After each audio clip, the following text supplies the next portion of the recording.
Hello बच्चों, कैसे हैं आप लोग।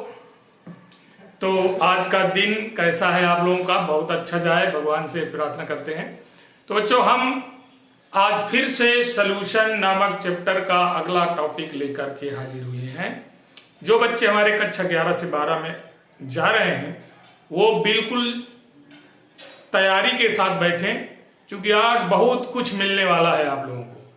तो हमारा जो ये अगला टॉपिक है बच्चों, परासरण दाब तथा परासरण प्रक्रिया से संबंधित है, क्योंकि ये अणुसंख गुण धर्म का चौथा टॉपिक है।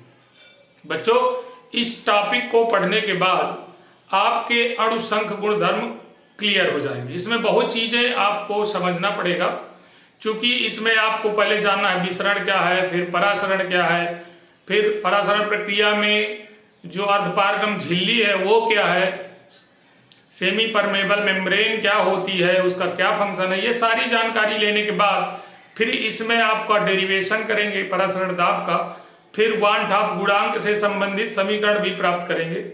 तो ये सारी चीजों की जानकारी जब ले लेंगे तभी परासरण दाब क्लियर होगा। तो ये वीडियो बड़ा हो जाएगा, इसलिए इसको हम 2 पार्ट में आप लोगों तक पहुंचाएंगे और आप आराम से इसको देखिए। पहला पार्ट है हमारा जो इसमें परासरण तथा विसरण और परासरण तथा विसरण में अंतर, सेमी परमेबल झिल्ली और ये प्रोसेस पूरा, ये सारी जानकारी लेंगे। इसके बाद हम वान-हाफ गुणांक से संबंधित डेरिवेशन करेंगे और वहां पर प्रतिलोम परासरण भी पढ़ेंगे।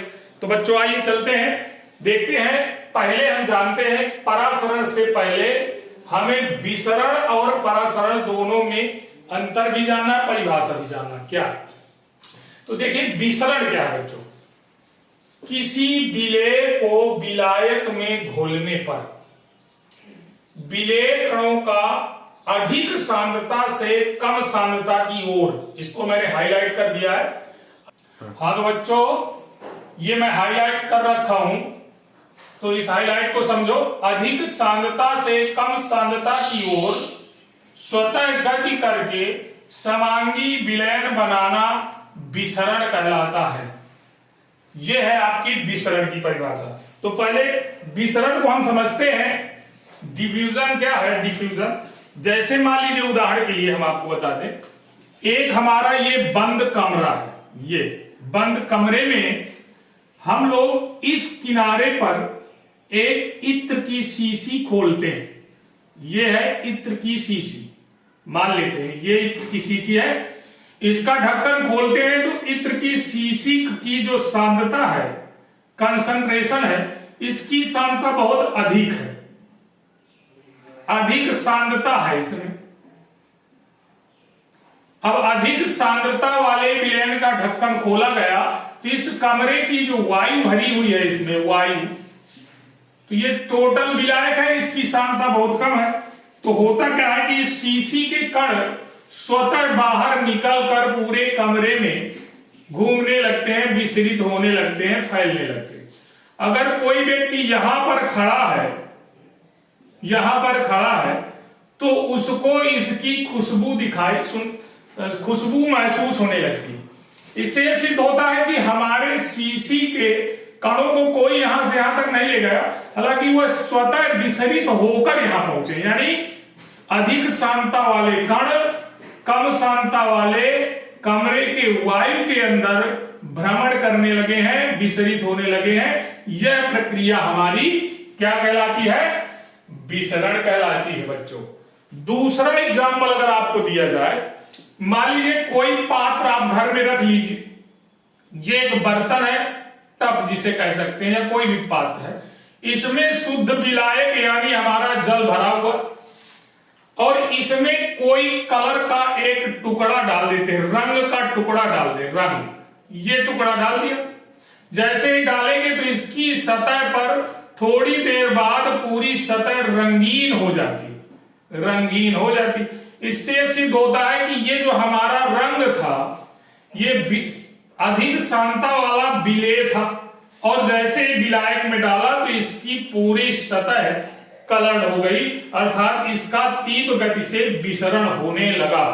यह प्रोसेस हमारा क्या कहलाएगा, डिफ्यूजन कहलाएगा। तो बच्चों विसरण प्रक्रिया आपको समझ में आ गई होगी, यानी इसको हम सीधे से कहेंगे, याद कर लीजिए इसकी परिभाषा, जब किसी विलेय पदार्थ को अधिक सांद्रता वाले विलेय पदार्थ को कम सांद्रता की ओर विसरित हो, उसके अणु स्वतः विसरित होने लगे, तो समझ लीजिए वहां पर कौन सी प्रक्रिया हो रही है, विसरण हो रहा है। ये इत्र का उदाहरण सबसे बेस्ट होगा। तो बच्चों ये था आपका विसरण प्रक्रिया। अब विसरण प्रक्रिया के बाद आती है परासरण प्रक्रिया। देखिए विसरण में किसी माध्यम की आवश्यकता नहीं थी। अब परासरण प्रोसेस क्या है देखिए जरा, पहले आपको हम समझा दें फिर परिभाषा बताएंगे। मान लीजिए एक पात्र है ये, और इस पात्र में कोई यहां पर एक झिल्ली लगी हुई है। इस झिल्ली का नाम रखाया गया अर्धपारगम झिल्ली, या इसी को कह सकते हैं सेमी परमीबल मेम्ब्रेन। ये है, इसी को आप अर्धपारगम झिल्ली भी कह देते हैं, अर्धपारगम्य झिल्ली। अब गौर से देखिए, मान लीजिए इस तरफ शुद्ध विलायक भरा हुआ है, शुद्ध विलायक, शुद्ध विलायक है, यह है शुद्ध विलायक। इसमें केवल विलायक विलायक के अणु हैं और कोई दूसरे अणु नहीं। और हम इधर क्या करते हैं, हम इसमें मिला के भर देते हैं विलायक भी और कुछ विलेय पदार्थ भी, विलायक भी और कुछ विलेय पदार्थ के कण भी इसमें डाल देते हैं। ये देखिए विलायक और विलेय दोनों कण इधर पड़े हुए। अब होता क्या है, इसमें हम कह सकते हैं ये है विलयन। विलयन, अगर विलेय पदार्थ इसमें है नहीं, शुद्ध विलायक है, इसमें विलेय है, तो सांद्रता की दृष्टि से देखा जाए तो ये कम सांद्रता वाला विलयन है, कम सांद्रता, चूंकि इसमें एक भी विलेय नहीं है। और इधर विलेय प्लस विलायक है तो अधिक सांद्रता है इसकी, अधिक सांद्रता वाला विलयन, अधिक सांद्रता वाला विलयन। तो परिभाषा इसकी समझिए पहले, फिर इसके बाद ये प्रोसेस पढ़ने में मजा आएगा। तो देखिए क्या कहती है परिभाषा, किसी भी विलायक के अणुओं, किसी भी विलायक के अणुओं, ये है विलायक, इसके अणु का अर्धपारगम सेमी परमेबल मेम्ब्रेन झिल्ली में से होकर शुद्ध विलायक से विलयन की ओर, देखिए बच्चों शुद्ध विलायक ये है, इस विलायक से विलयन की ओर, ये इसके अणु, ये देखिए शुद्ध विलायक से विलयन की ओर, या फिर कम सांद्रता वाले विलयन से अधिक सांद्रता वाले विलयन की ओर।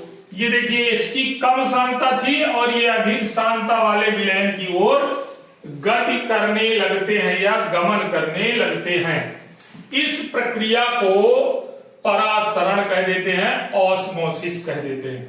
तो समझ गए होंगे बच्चों, इस प्रक्रिया के लिए इस झिल्ली का उपस्थित होना बहुत ही अनिवार्य है। इसको आप देख लीजिए, ये प्रोसेस है।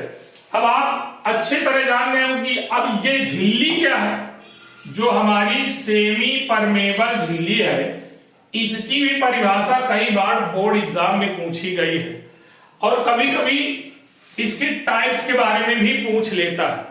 तो पहले तो हम परासरण को देखेंगे, फिर इसकी चर्चा करेंगे, या इसको भी जान ले पहले। तो देखिए अर्धपारगम झिल्ली क्या है समझिए, वे झिल्लियां, मतलब वे झिल्लियां जिसमें केवल विलायक के अणु तो गमन कर सकते हैं परंतु विलेय के कण नहीं। ध्यान रखना, विलायक आसानी से, विलायक जो है सॉल्वेंट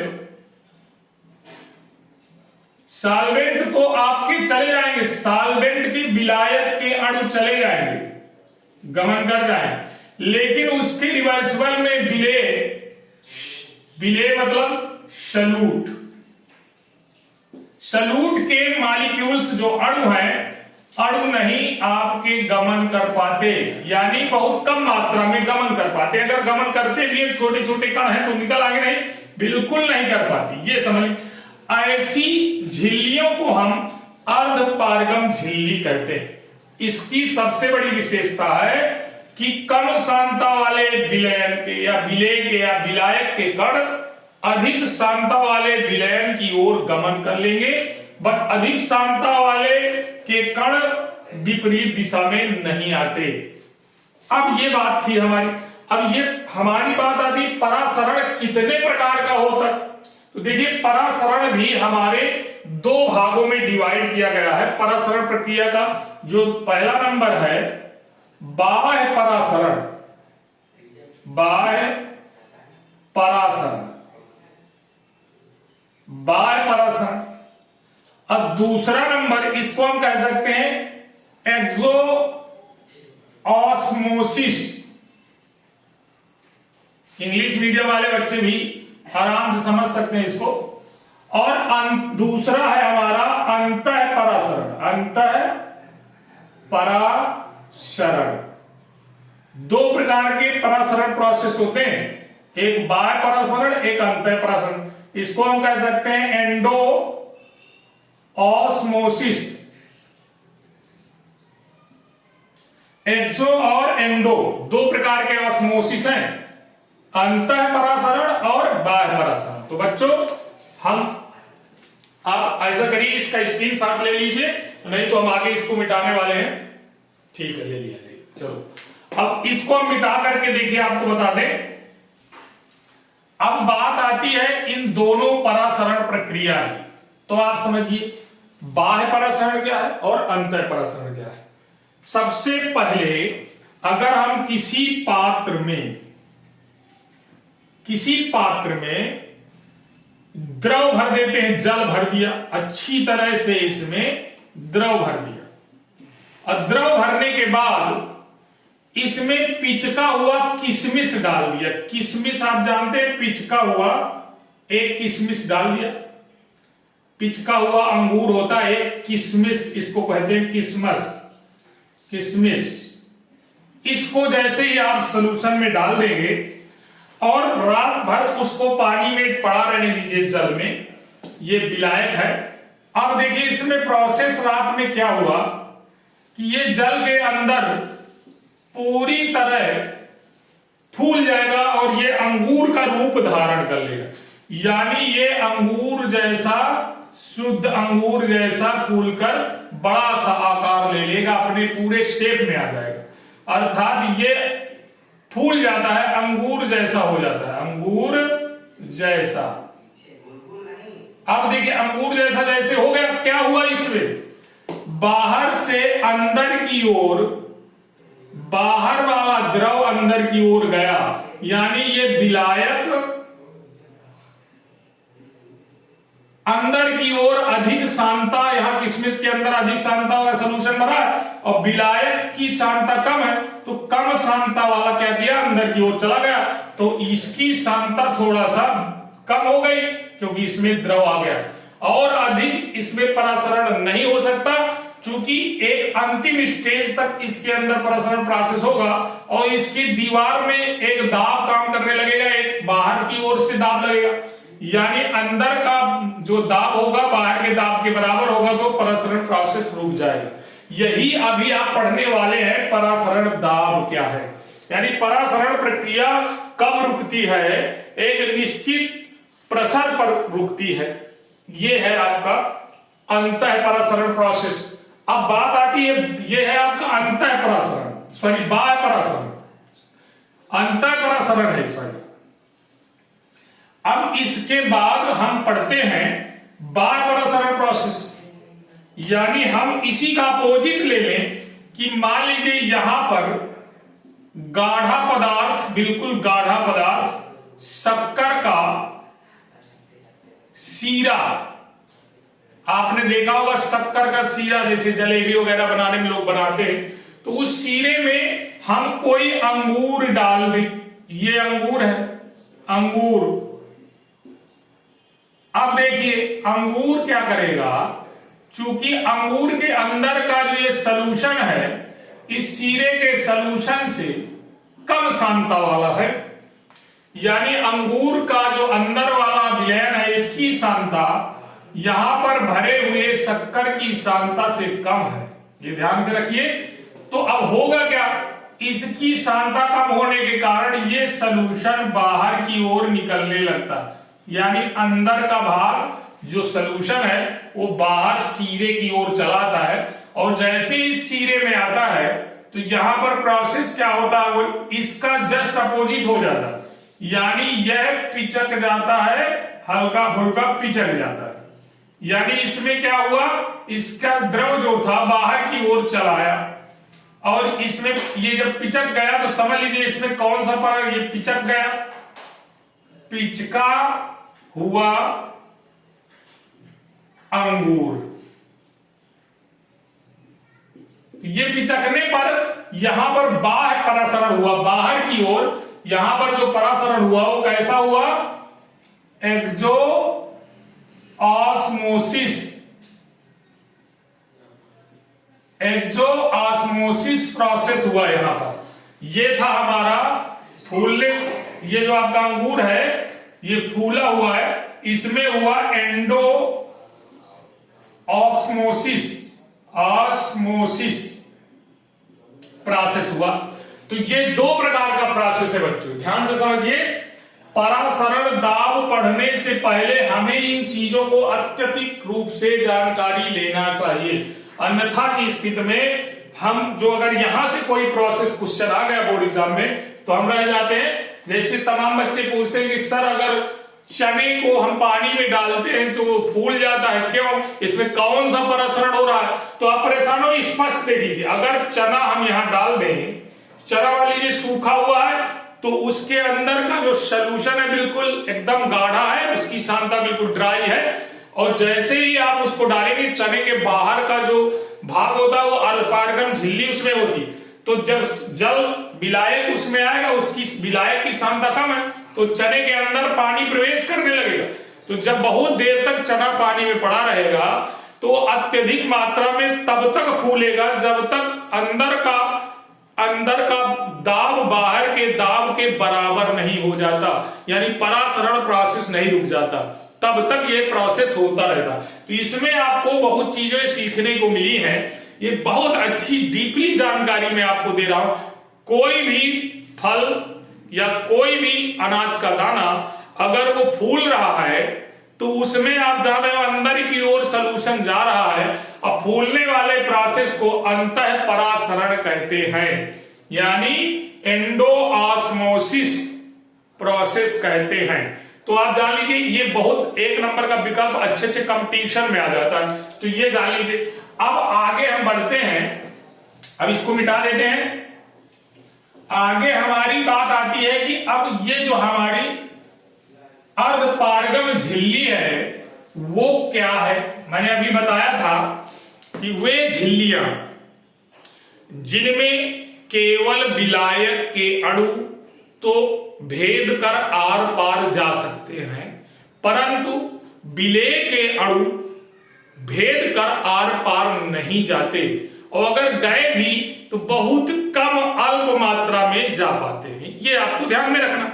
तो अब बात आती है कि चलो ठीक है हमारे पास कितने प्रकार की झिल्लियां हैं, तो देखिए हमारे पास दो प्रकार की झिल्लियां हैं। पहला नंबर आप जान लीजिए, एक तो झिल्ली है हमारी नेचुरल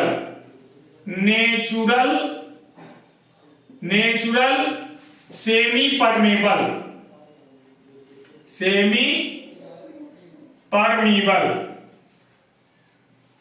मेम्ब्रेन। एक तो ये झिल्ली होती नेचुरल मतलब प्राकृतिक अर्धपारगम झिल्ली, अर्धपारगम्य झिल्ली, अर्धपारगम झिल्ली ये नेचुरल है। दूसरे पार्ट में आप जानते हो कि मानव अपने स्वार्थ के लिए प्रकृति का हनन करता जा रहा है। आप सभी वैज्ञानिक हैं, जितने भी बच्चे मेरा वीडियो देख रहे हैं वो सब साइंटिस्ट हैं। तो अपने लाभ के लिए आप लोग क्या करते हैं, प्रकृति को नष्ट कर दोगे लेकिन अपना लाभ हो, ये सब देखते हैं। मैं भी देख रहा हूं, सभी देखते हैं। तो बच्चों याद रखना, मानव द्वारा निर्मित जो हमारी क्या होती है, जो भी चीजें हैं उनको आर्टिफिशियल कह देते हैं। आर्टिफिशियल, सेमी परमेबल, मेम्ब्रेन, यानी मानव द्वारा निर्मित, इनको क्या कहेंगे, आर्टिफिशियल, मानव द्वारा निर्मित।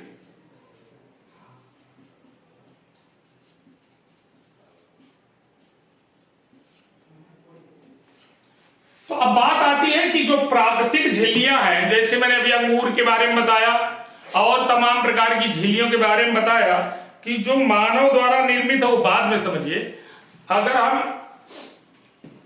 प्राकृतिक अर्धपारगम झिल्लियों की बात करें तो प्राकृतिक रूप से, जैसे चना बताया, भी अंगूर बताया, पेड़ पौधे बताए, हमारा जो अमाशय है, इन सारी झिल्लियों को, विभिन्न प्रकार की झिल्लियां हैं, वहां पर आपको प्राकृतिक झिल्लियां हैं क्योंकि ईश्वर ने बना रखा है, नेचुरल है, वो विद्यमान है, रहेंगी।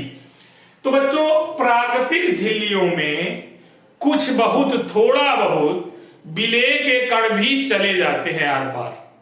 जैसे मूल रोम है, आप देखते हैं मूल रोम आपके जड़ों में रहता है, बायोलॉजी वाले बच्चे तो सभी देखते हैं। तो मूल रोम कहां रहता है, मिट्टी के कणों के बीच में धंसा हुआ रहता है, जहां से केशिका जल को एब्जॉर्ब करता है, वहां भी ये परासरण प्रोसेस होता है। ध्यान से सुनिए आप, परासरण प्रक्रिया मूल रोम में जल के अवशोषण में कार्य करती है। अगर ये प्रोसेस ना हो तो जाइलम की अथॉरिटी नहीं है कि जल का एब्जॉर्प्शन करके पौधों तक पहुंचा दे, पौधों के अन्य भागों तक पहुंचा दे। तो ये बायोलॉजी का टॉपिक भी है, यहां पर ध्यान रखिएगा। तो परासरण प्रोसेस के कारण देखिए, मूल रोम के बाहर जो केशिका जल होता है उसकी सांद्रता होती है कम, और कम सांद्रता होने के कारण उसके मूल रोम के बाहर एंडोडर्मिस, एपिडर्मिस, कॉर्टेक्स, ये जितने भी पार्ट हैं उनकी सांद्रता होती है ज्यादा। तो मूल रोम क्या करता है, उसमें मूल रोम हमारा जो होता है रूट हेयर, उसमें अर्धपारगम झिल्ली लगी होती, तो केशिका जल को तो अपनी ओर अवशोषित ही कर लेता, साथ में जमीन में घुले हुए खनिज लवण, यानी हम कह सकते हैं साल्ट वगैरह को भी एब्जॉर्ब कर लेता है, और आगे कहां, एंडोडर्मिस और एपिडर्मिस के बाद एंडोडर्मिस, एंडोडर्मिस के बाद एपिकार्प और जाइलम तक पहुंचा देता, फिर इसके बाद जाइलम पौधे के विभिन्न अंगों तक पहुंचाता। तो ये प्रोसेस नेचुरल रूप से जो हो रहा है वो आप जान रहे हैं कि परासरण, हमको परासरण प्रोसेस, ऑस्मोसिस प्रोसेस जानना अनिवार्य है। फिर इसके बाद हम दाब की चर्चा करेंगे। अब मानव द्वारा निर्मित, मानव ने सोचा कि अगर बार बार अध्ययन करने के बाद ये प्राकृतिक अर्धपारगम जो झिल्लियां हैं ऐसा प्रोसेस कर लेती हैं कि उससे विलेय के कण चले जाते हैं, तो हम कोई ऐसी मेम्ब्रेन बनाए जिससे एक भी कण न जाए। तो वैज्ञानिकों ने क्या किया, यहां पर ये Cu2FeCN का वायर-6 एक आर्टिफिशियल, बिल्कुल आर्टिफिशियल सेमी परमेबल झिल्ली बना दी। इसका नाम क्या है, क्यूप्रिक फेरोसाइनाइड, क्यूप्रिक फेरोसाइनाइड। आप इसको आराम से कॉपर फेरोसाइनाइड भी कह सकते हैं। तो इस प्रकार से इस झिल्ली के माध्यम से विभिन्न प्रकार के प्रोसेसों को अध्ययन किया गया, तो विलेय के कण बाहर नहीं निकल पाए। तो मानव द्वारा निर्मित आपके सामने है Cu2FeCN6, इसमें Cu2 प्लस आयन के रूप में बाहर अलग हो जाता है और FeCN6 के पावर -4 हो जाता है। तो Cu2+ क्या करता है, विलेय के कणों को बाहर नहीं जाने देता और विलायक के कण आसानी से निकल जाते हैं। ये तमाम प्रकार की चीजें हैं। अगर धनायन उसमें कोई भी आयन घुले हुए हैं जल में, तो धनायन अगर घुले हुए हैं उसमें, तो इसका ऋणायन उसको अपनी ओर खींच लेगा। अगर उसमें कोई माइनस आयन वाले साल्ट में घुले हुए हैं रेडिकल, तो इसका धनायन उनको रोक लेगा और शेष क्या जाएगा, ओनली विलायक ही गमन करता रहता है। तो ये थे आपके दोनों आर्टिफिशियल में और नेचुरल में अंतर।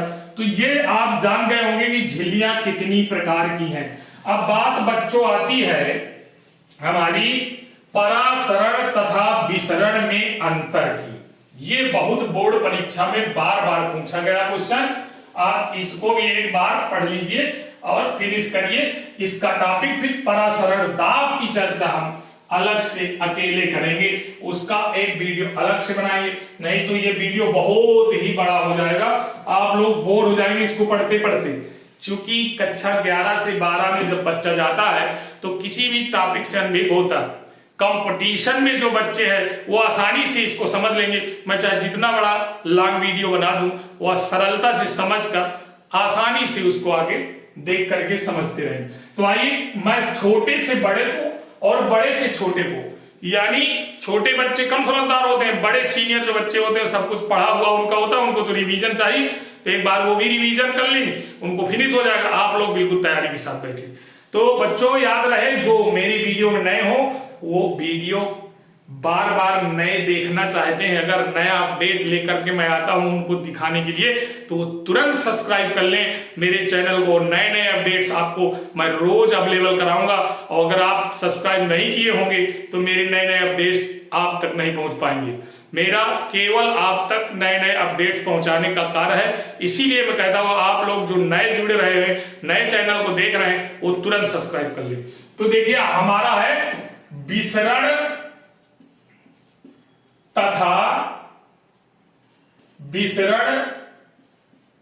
तथा परासरण में अंतर, डिफरेंस बिटवीन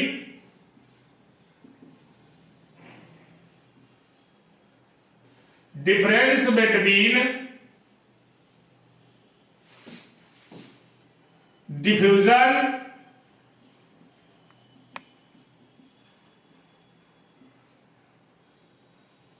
एंड ऑस्मोसिस। ये आपको पढ़ना है, ये बोर्ड परीक्षा बहुत पूछा जाता है। तो देखिए पहले आप विसरण को देख लीजिए। विसरण दो पार्टीशन में कर ली। पहला नंबर विसरण में, विसरण की परिभाषा आप लिख दीजिए, यानी वह प्रक्रिया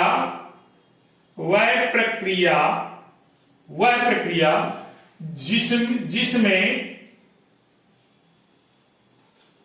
माध्यम के कण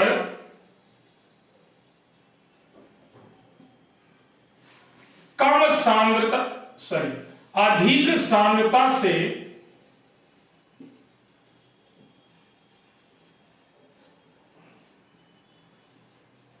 कम सांद्रता वाले विलायक की ओर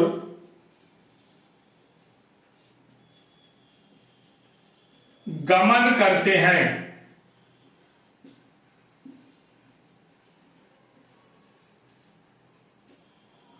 विसरण कहलाता है।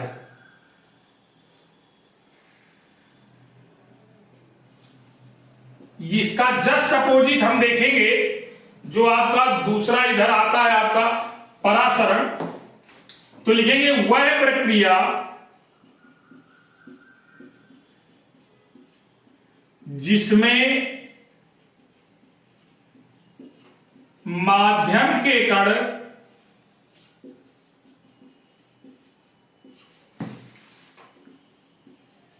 कम सांद्रता से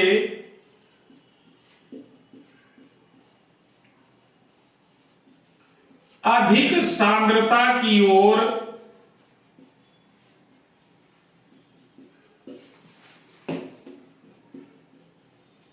गमन करते करते हैं, कम सांद्रता वाले विलयन से अधिक सांद्रता की ओर गमन करते हैं।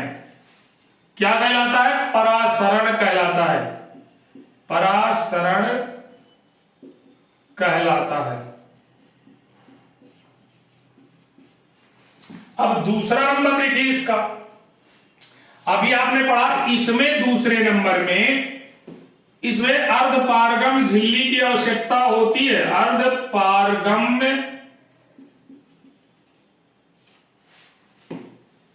झिल्ली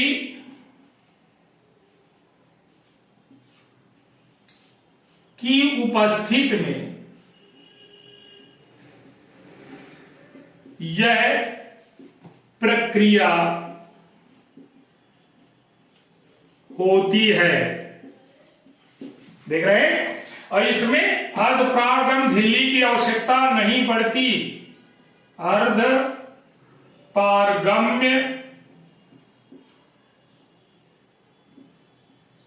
झिल्ली की आवश्यकता नहीं होती। तो ये विशेष अंतर है इनमें। आप लोग अंतर के बारे में इनको आसानी से लिख सकते हैं कि क्या जरूरत है क्या नहीं। आप लोग स्क्रीनशॉट ले लीजिए, स्क्रीनशॉट ले लीजिए।